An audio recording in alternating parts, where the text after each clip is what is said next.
cohabitation entre éleveurs et agriculteurs. Et c'est conscient de cet impératif et à la suite d'un long processus d'élaboration participatif et inclusif que j'ai fait adopter hier en Conseil des ministres le projet de loi portant code pastoral qui, au terme de son approbation par l'Assemblée nationale, viendra renforcer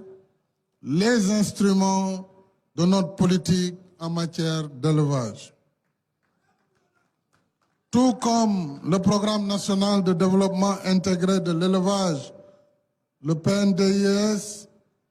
financé à hauteur de 50 milliards de francs CFA, participera à la modernisation du secteur. Ce programme permettra en effet de renforcer la santé animale, la production de cultures fourragères, l'amélioration génétique, l'intensification bovine et ovine ainsi que la réalisation d'infrastructures dédiées. Monsieur le ministre, je voudrais dire ici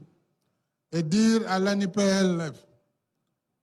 que nous allons, non seulement je vais répondre à votre invitation pour accueillir les vaches gestantes qui sont au nombre de 1200 cette année, mais j'ai engagé le ministre et le Premier ministre pour les porter à 2500 l'année prochaine, toujours avec la même subvention de 50% et de porter à 1000 gouzeras pour l'élevage extensif, ceci afin d'améliorer génétiquement nos espèces. Mesdames et messieurs, toutes ces initiatives viennent consolider les performances déjà enregistrées dans le secteur de l'élevage, grâce aux efforts déjà consentis par le gouvernement. Je peux citer parmi ces efforts l'augmentation substantielle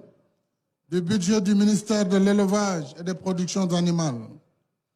qui a triplé entre 2012 et 2023, passant de 9 milliards 56 millions à 28 milliards 400 millions, ainsi que les réformes du cadre réglementaire et fiscal. Il s'y ajoute les actions mises en œuvre en application des directives de la dernière édition de la journée de l'élevage. Il s'agit notamment du recentrage des objectifs du Fonds STAP, dont j'ai augmenté le budget de 3 milliards à 5 milliards pour le budget 2023. Cela a permis de financer en 2022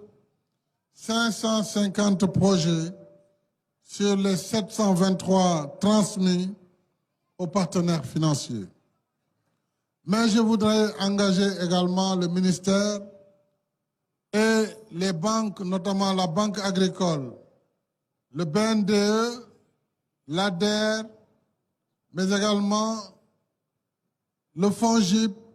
et le 3FPT pour travailler ensemble sur le fonds STAP afin d'en faire un effet levier, afin que les 5 milliards mobilisés par l'État puissent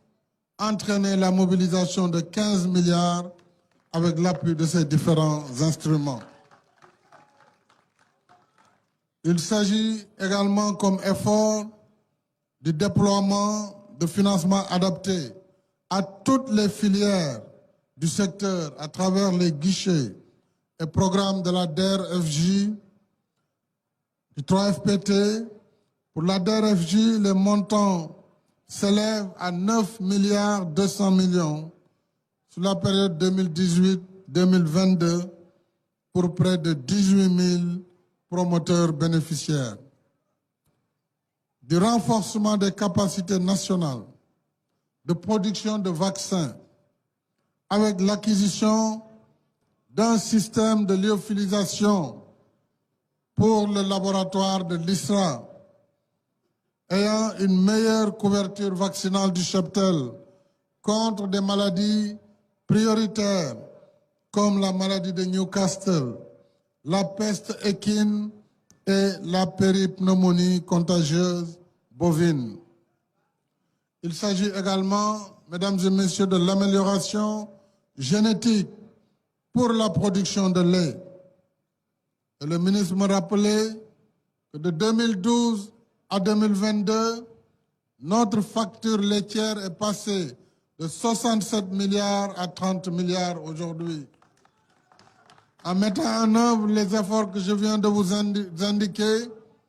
sur 3 à 5 ans, nous allons arrêter d'importer du lait au Sénégal.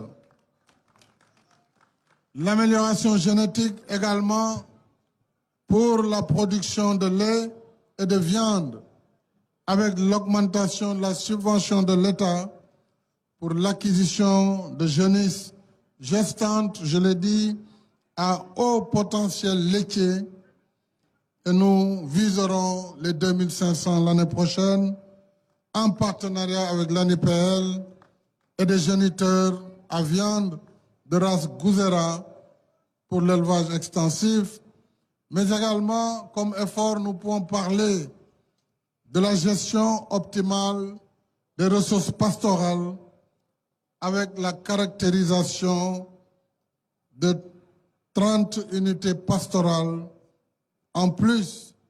de la matérialisation par balisage du couloir de transhumance de l'axe Podor-Tamba sur un tracé de 258 km, mais également l'identification de l'axe Gabou-Sadatou sur un tracé de 176 km. Du démarrage effectif du premier recensement national du cheptel en collaboration avec l'Agence nationale de la statistique et de la démographie, de l'emblavement durant cette campagne hivernale de 405 hectares pour la production de niébé fourragé et la distribution de 40 tonnes